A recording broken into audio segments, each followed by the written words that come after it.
healing power of water. I've got such gratitude for this element, water, and such wonderful stuff. I feel very lucky because I'm sitting here on a stone in a river and the water is so clear, it's so pure. People talk about pollution and all these toxins. It's just nice to know there's still places you can go where you can find really lovely clean water. So let's look at water in some detail now. As we know, the vast majority of our body is made up from water, so the most conservative estimate is more than 70%. The most liberal estimate comes up to somewhere near 90%. But suffice it to say, the majority of your body is actually made of water. So you can see how instantly disastrous dehydration would be. Water is required for all your biochemical processes that take place. Your ability to do what we call respiration, which is to obtain energy, happens through water. To digest your food happens through water.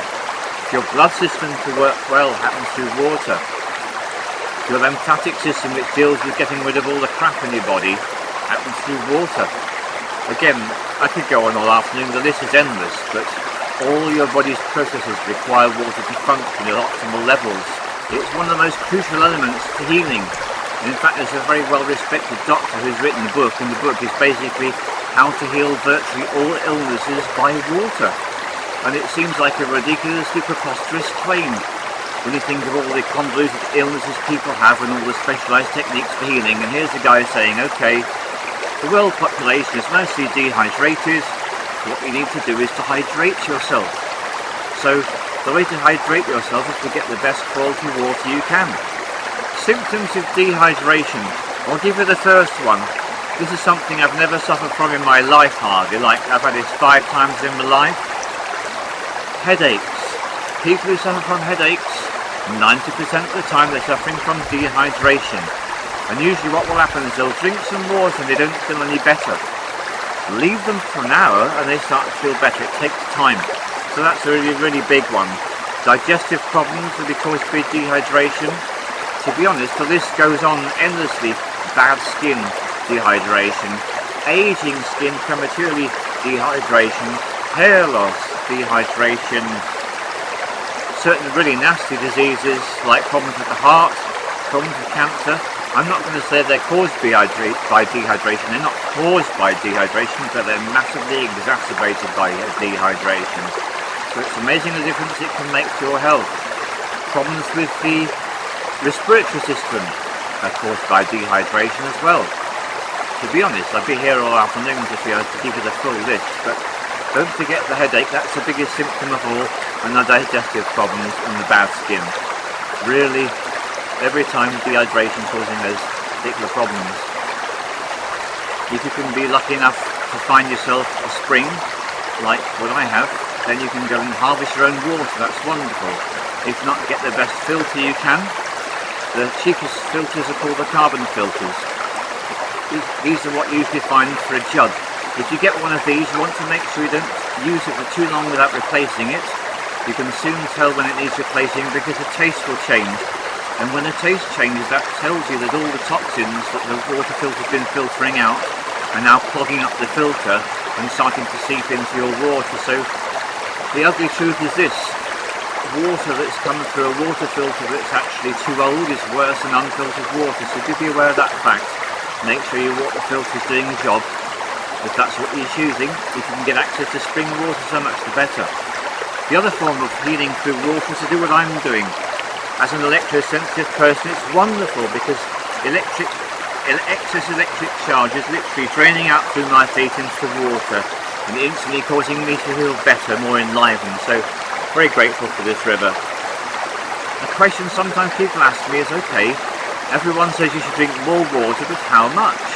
And is it possible to drink too much? Well, yes, it is possible to drink too much. As Blesser has proved this point, drinking more than 5 litres of water every day, she made herself ill. So this is what I would say to you as a guideline. Most human beings require between 2 and 3 litres of good quality water to drink per day, and that will do you the world of good. Every chance you've got to go out into nature, to go to the beach or the river or the lake or the pool, get your body into the water, that feels good as well. Really good thing for you to do. Now I want to introduce something a bit specialised. What I've got here is a blue bottle which contains spring water which I've harvested. Now by allowing this water to be in the blue bottle in the sunlight, ideally speaking for a minimum of an hour, what you do is you solarise the water. Now depending on the colour of the bottle depends on what kind of healing it gives you. This is blue solarised water which is very good for the throat chakra, for communication. So this is really good stuff, and it's something you can make so simple because a lot of spring water manufacturers will sell their bottles water in glass bottles of different colour. So look around in the more expensive shops, you can buy the bottle for the one time and keep using it and reusing it and solarising your water by putting the water into the sun, allowing the sunlight to get the effects of the colour into the water and get an extra benefit. When it comes to type of bottle, I prefer glass, but you can use plastic. All you want is something which gives it the right colour. So they're fairly obvious things. If you wanted to really nourish your base chakra, you connect them with the earth, you'd have a bottle of red water. There's a Welsh company called Tea Nant, and they do a red bottle which you can buy with their spring water. If you were to use a yellow coloured bottle, you're going to be nurturing your solar plexus chakra. If you have a green bottle, a very easy one to get hold, you're going to be nourishing your heart chakra. That's really worth thinking about. A violet bottle will help your third eye. So those are all good colours to use. It's only fair to mention to you one of the most famous Japanese water workers. His name is Masaru Emoto. He's written many books, and they're mostly colour books, picture books, full of photographs.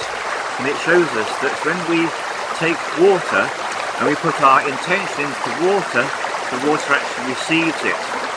So water can receive our positive intentions, it can receive our negative intentions. And what he did, he took samples of water, many thousands of samples, and he froze them and he subjected them to microscopy, and he photographed the results, and he discovered if you put love into your water, just the thought, all I've got to do is I've just got to send the thought of love into this water. The water receives the energy of the love. If I drink the water, I'm literally drinking love into my body. Now being a scientist, he did the opposite. He got people to send thoughts of hatred and rage and anger into the water, and he did the same thing, took the photographs, and this is what he discovered. Water which has got love in it forms beautiful crystalline structures around the number 6. This relates to the tree of life, to astrology and to tarot, because the number 6 in those worlds is the most balanced of all the numbers.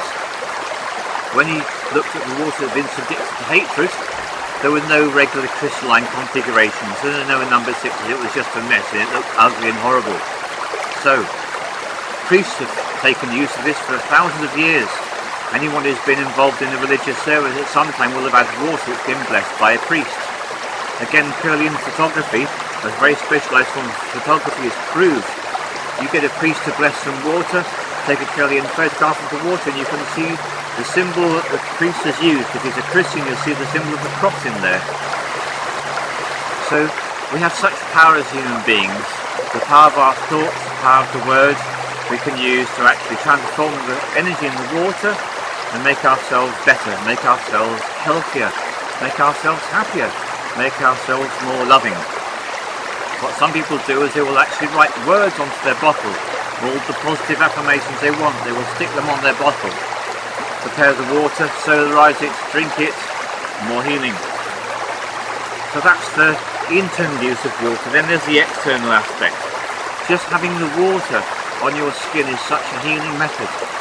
For people who've been subjected to a lot of hostile activity through negative energies, one of the first things I recommend them is to spend a lot of time having a bath, having a shower, getting in the sea, getting in the river, getting in the swimming pool. It all helps. If you've been through an experience where you've been subjected to a lot of crowds of people and you think their energy is a bit suspect, first thing you do, get home, get into the water, whatever form of water you've got. It helps you so much. A little specialised thing again for the extra sensitives. I have in my possession 5 litres of sea water. If I get seriously overcharged, I pour the sea water into the bowl, put my feet into the bowl of water, out comes the excess energy. So there are so many wonderful things about water. So let's look at the negative side of things. Let's look at the tap. Most of the water that comes out of the tap, there's two main problems.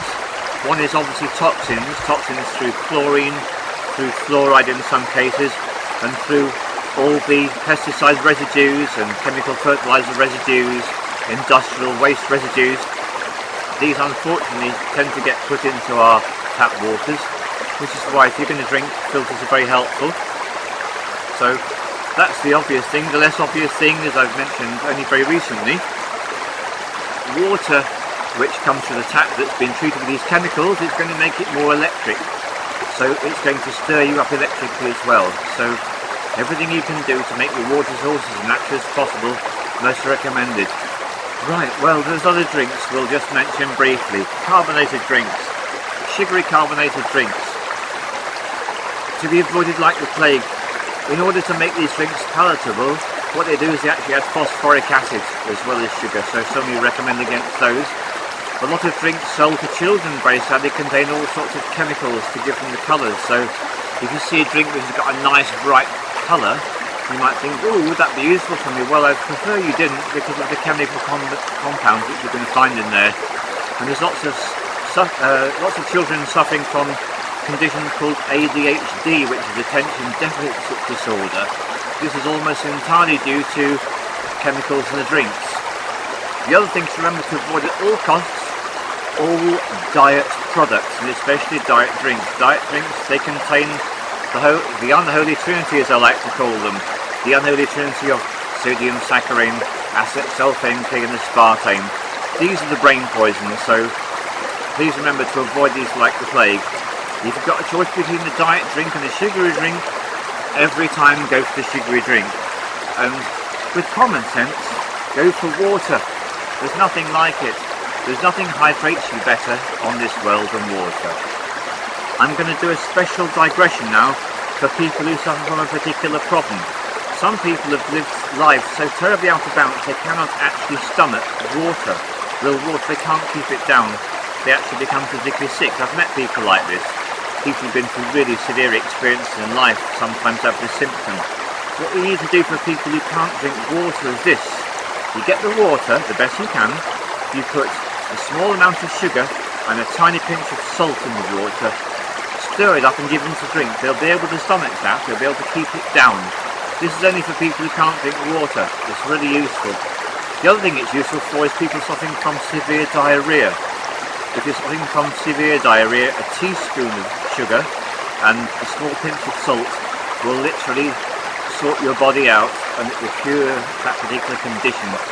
So it's very useful to remember. People who can't drink water, people suffering from diarrhea, sugar and salt makes all the difference. So back to that key question, between 3 and 5 litres of water, between 2 and 3 litres of water a day, no more, preferably not less.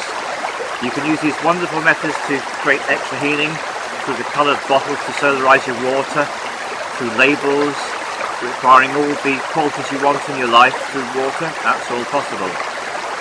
So here's to a good drink, and where you're living may you find always good water. That's my blessing to you.